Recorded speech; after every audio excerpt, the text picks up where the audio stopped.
Welcome everybody, D here, and today I'm going to be talking about the movie Split. So I saw this movie last night, and it's okay. It's definitely a movie that you want to go see just to watch it. It's not like the greatest or the worst movie.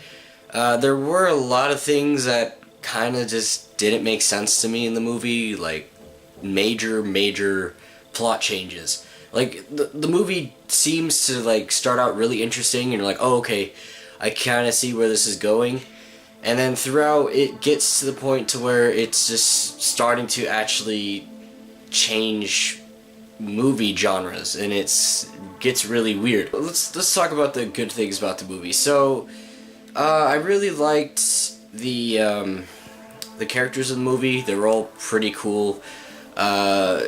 I mean, the female characters, there's 3 female characters. Only the one main character is like the only badass one. The other 2 are kind of just there. But the one thing that did kind of bother me a little bit was it got to the point to where it kept showing them as being really weak. And that cliche in scary movies or thrillers is always kind of annoyed the shit out of me after a certain amount of time, because it's like you always have a group of women or one woman and she gets lost or something or kidnapped, and then she doesn't do anything about it, and it just gets kind of old. But this movie, it felt like that a little bit, but then they actually incorporated some things to make them look like they're actually trying to escape, which helped.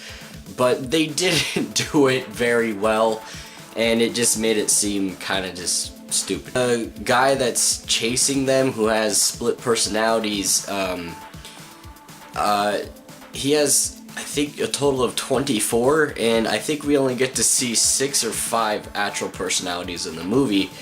And the reason we know there's 24 is because they say the 24 split personalities that he has, and then there's a scene where there's like a computer with files and it says a bunch of names of all the other personalities, and he makes like vlogs. Well, the one thing about the movie that was kind of interesting is that they weren't really just personalities, they were actual like beings inside of his body, like just actual people, multiple people actually living in his body, and they kind of incorporate something to where they work together to do something, and it gets a little confusing like what they're trying to do. But at the end, basically, it gets really Resident Evil styled and really just like superhuman shit, which didn't make any sense to me. And basically he tries, all the personalities or beings in him become like one ultimate thing, which is a different like part of like another being or something, but it's like a smash up of a bunch of shit or something, and he's like super strong, he's super buff, and he wasn't really super buff, but he had like veins popping out of him. He looked fucking just like something out of Resident Evil. I mean, he was crawling all over the walls, Exorcist shit. And then I mean, this motherfucker took 2 shotguns to like his chest area somewhere. I don't really remember where, but he survives that shit like nothing.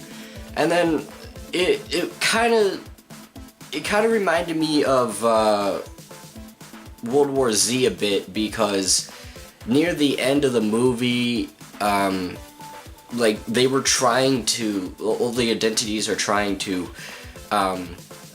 they're trying to destroy everyone that's imperfect and have not suffered before.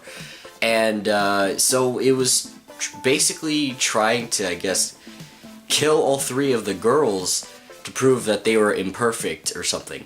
The reason the one main character escapes is because she was very badly raped by her uncle when she was young, and she has like cuts and like emo cuts and shit, and that's how she dealt with the pain kind of thing. But it gets to the point to where it's like the final scenes of the movie, and the beast, so-called, this perfect entity, sees all the cuts and scars on the one girl, the main character, and he's basically just like, you're imperfect, and lets her live and basically leaves.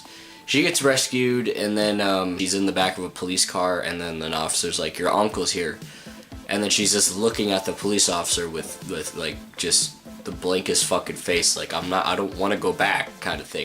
And then we just kind of get this really bad cliffhanger that really just, it doesn't belong there, and it shouldn't be there at all, because it's, oh god, Bruce Willis just randomly pops up at the end of the movie for the last like 5 seconds of the movie, and he only says one freaking line, which is the Glass or Mr. Glass or something, and then it just ends right there. Oh yeah, and then another thing to make it into a sequel, if there is going to be one, which we are left off with a big cliffhanger, is the main dude with the split personalities and all that shit. He escapes, so now he's running loose, and all the personalities and entities are like, we're going to show the world who we are, and we are the perfect being, and all this shit, and it's just, oh no. Honestly, I wish he would have just died. It's a really just big mind boggle, but it's definitely a movie to go check out. If I did spoil a lot for you, I'm sorry. At the same time, the movie's like, it's not that worth it. I mean, it gets good, and then it just breaks at the end, and it's like, it's weird. But guys, I hope you enjoyed this video. Thank you so much for watching. If you see someone tracks, you go talk to them. I'll be the Zen Man friend.